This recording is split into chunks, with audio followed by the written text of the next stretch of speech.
De forma paralela al desarrollo del cronograma del proyecto y al mismo tiempo también que definimos el alcance, es conveniente definir o planificar la gestión de los recursos humanos que van a participar en el proyecto.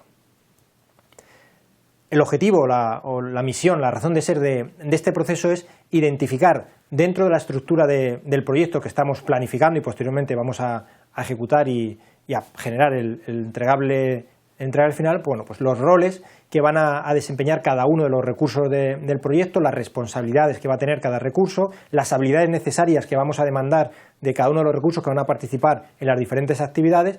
y, por último, bueno, pues establecer un plan o definir un plan de cómo vamos a gestionar y mejorando el desempeño de cada uno de estos recursos a lo largo del ciclo de vida del proyecto. Por lo tanto, va a ser fundamental para el éxito del proyecto el determinar para cada uno de los recursos humanos las habilidades que vamos a requerir de ellos. Inicialmente trabajaremos con recursos funcionales, con recursos teóricos, entonces vamos a definir cuáles van a ser nuestras necesidades. Tendremos que saber si vamos a poder contar con recursos propios o tendremos que recurrir a recursos externos o algunas veces simplemente será una obligación, un requisito del proyecto. Y hay que tener especial cuidado en todo este proceso de planificación con aquellos recursos que son escasos o limitados, porque van a ser factores de restricción dentro de nuestro proyecto. La información principal que vamos a tener como entrada para poder activar este proceso, además de la información que vayamos consolidando conforme vayamos haciendo los diferentes ciclos iterativos de planificación dentro del plan para la dirección del proyecto, fundamentalmente nos vamos a basar en los recursos requeridos para cada una de las actividades, en las estimaciones de recursos que hemos hecho o que estamos haciendo al mismo tiempo que desarrollamos el cronograma para cada una de las actividades del proyecto. Con esos recursos funcionales, teóricos, que vamos a necesitar para poder llevar a cabo las actividades del proyecto, vamos a tener que establecer o configurar nuestro plan de gestión de recursos. Tenemos que saber dónde van a venir esos recursos, qué formación, qué habilidades tienen y sobre todo qué nivel de capacitación o de implicación en el proyecto deseamos que vayan adquiriendo. Por lo tanto, la misión que va a tener el director de proyecto en esta etapa de planificación va a ser no solamente definir las necesidades de recursos, sino cómo va a influir esta planificación o cómo va a trabajar para influir en el equipo de proyecto de tal manera que ese equipo de proyecto trabaje como una unidad cohesionada y sea de alto rendimiento. Y también asegurar que todos los miembros del equipo, incluido el mismo, tienen un comportamiento profesional y ético acorde a los principios de conducta y el código ético de la dirección de proyectos.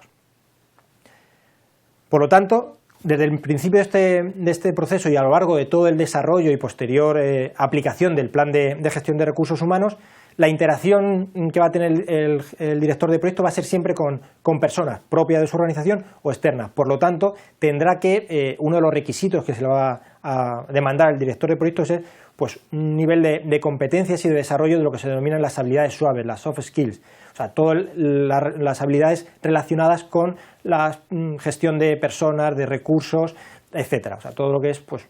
comunicación, liderazgo, técnicas de decisión en cualquiera de sus niveles.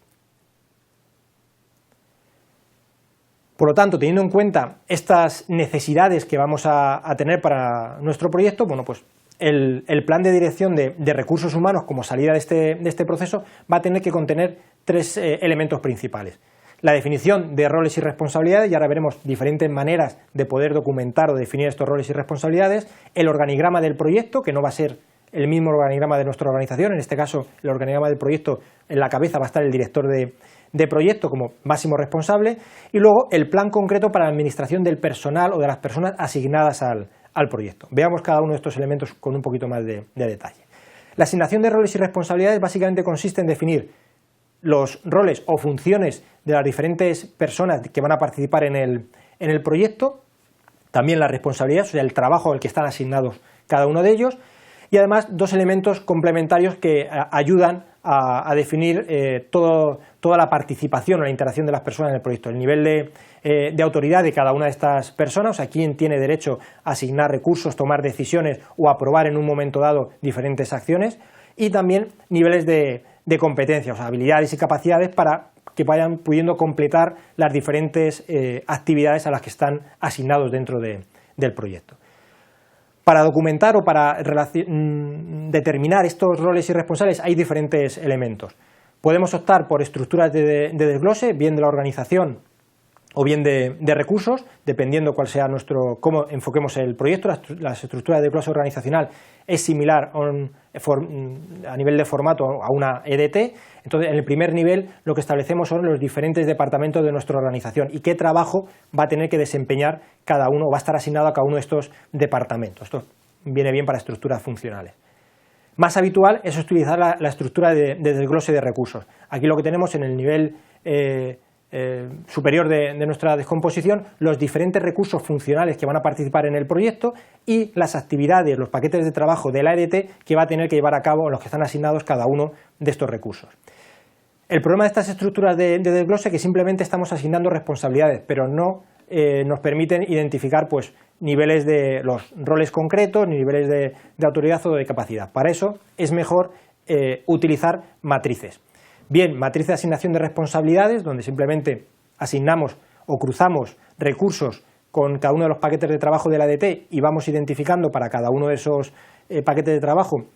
qué recursos están asignados y cuál es el responsable o aprobador del trabajo de ese paquete, o bien una matriz un poco más evolucionada que es la matriz RACI, que es la que se suele utilizar más habitualmente, donde además del aprobador o encargado de esa actividad y los diferentes recursos asignados, también identificamos qué recursos tienen que estar informados o a qué recursos tenemos que andar consultando cierta información para poder avanzar en el proyecto.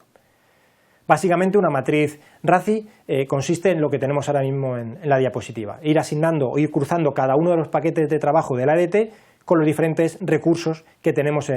asignados al proyecto, y indicando pues, quién es el aprobador o encargado, que son lo que ha marcado una A, que solamente puede haber uno por cada uno de los paquetes de trabajo, porque es el responsable de decir si ese trabajo se ha completado o tomar decisiones sobre qué acciones tendríamos que tomar, y el resto de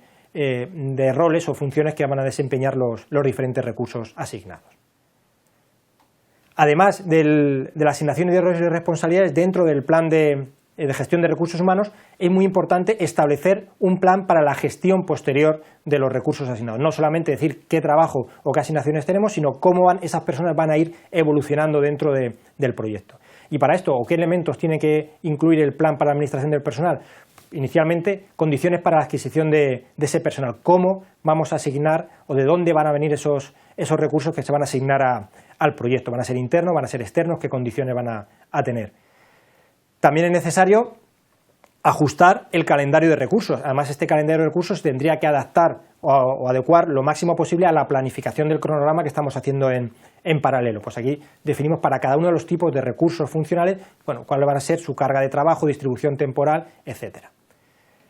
Muy importante, para mantener la motivación y la implicación de los recursos en el proyecto, no solamente es contar cómo van a incorporarse al proyecto, sino que tienen que tener claro también cómo van a ir desvinculándose paulatinamente del proyecto. Tenemos que definir pues, cómo van a ser las salidas, de tal manera que esas salidas sean lo menos traumáticas y permitan mantener la implicación de los recursos dentro del trabajo del proyecto. En muchas ocasiones, los recursos que terminen trabajando en nuestro proyecto, asignados a nuestro proyecto, no tendrán la capacitación necesaria o tendrán que ir mejorando esa capacitación con el tiempo. Establezcamos también dentro del plan de administración del personal qué formación o habilidades tendrán que ir adquiriendo con el tiempo y cómo las van a ir adquiriendo. Y por último, para cerrar el plan de administración del personal, pues documentar reconocimientos y recompensas, es decir, que la retroactividad en el sentido de que el esfuerzo que va a desempeñar alguien en el trabajo, pues cómo le va a ser recompensado, si eso va a tener algún tipo de beneficio o simplemente progresión profesional dentro de la organización, y un tema muy particular para cada proyecto que son la identificación de normas laborales o de cualquier otro tipo que afectan concretamente al proyecto o bien a un emplazamiento concreto en el caso de proyectos multiemplazamiento. Por lo tanto, los objetivos que estamos persiguiendo con esta planificación de la gestión de recursos humanos no es ni más ni menos que, además de conseguir que nos asignen o planificar los recursos necesarios, mejorar las habilidades y competencias de esos recursos que están asignados al proyecto y que va a depender el éxito del proyecto de esa capacitación,